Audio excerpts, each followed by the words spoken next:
कर चाट के मुलायम कर चाट के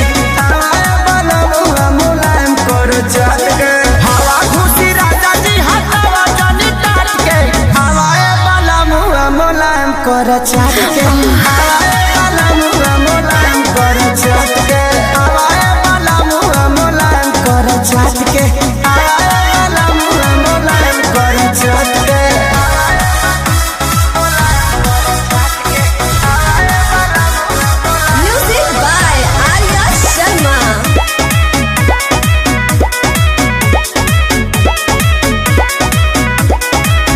जब पसेना तब बड़ी छन छनाला एको पल के दूरी न सहल सहाला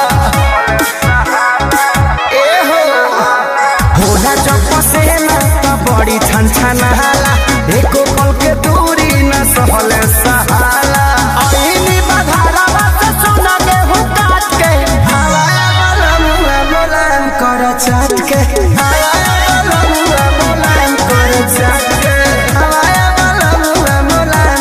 चाट के वाला मुआ मुलायम कर चाट के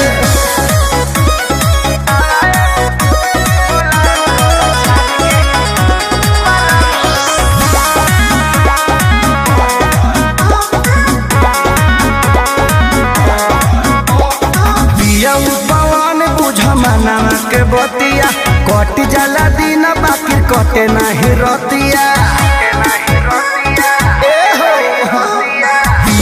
पवन बुझ मना के बतिया कट जाला दिन बाकी